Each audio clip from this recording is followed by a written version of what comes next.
Want to learn how you can go from looking like this to looking like this with some makeup and some dedication? This is part 4 of our makeup tutorial series. In part 1 we covered face prep, which you're seeing here. This is just a little look back at what we did in face prep. If you haven't watched part 1, 2, and 3, go back and watch those now. That gets you to this point where we just finished eye makeup in part 3, and here in part 4 we're covering drawing on eyebrows and doing some additional work on the base layer under the eyes. We'll do that, and adding some blush and bronzer and finishing up some contouring. Then in part 5 we'll cover lips.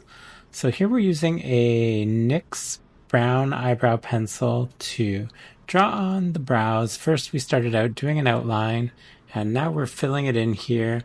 We're using this eyebrow pencil because it smudges easily, so we can use a brush to smudge it all in after we've drawn it on.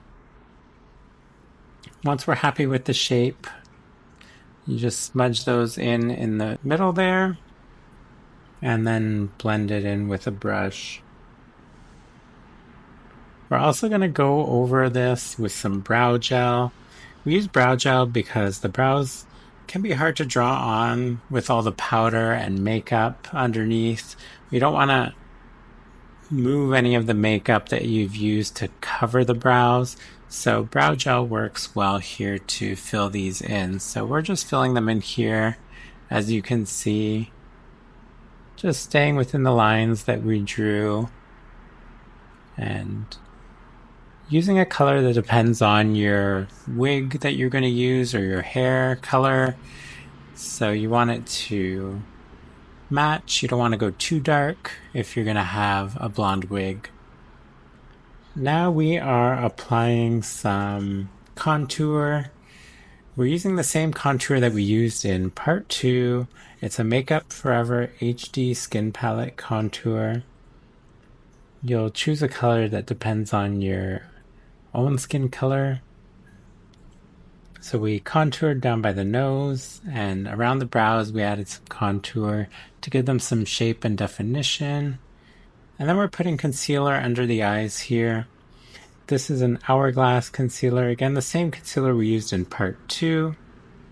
Under eye concealer here. Again, the shade is going to depend on your own skin color.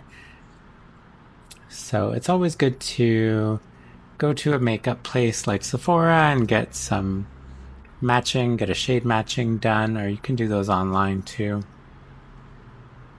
We also added some additional foundation.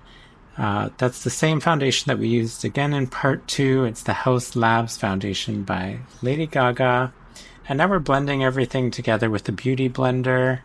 And on top of that, we're adding some setting powder under the eyes and around the cheekbones here so that we can bake in that makeup and let it set. So we're baking that in here. It's always good to test the powder on your neck as well, just to make sure that it won't give you a gray or ashy look. So test that out first before you put it on your face. You don't want to look ashy or gray.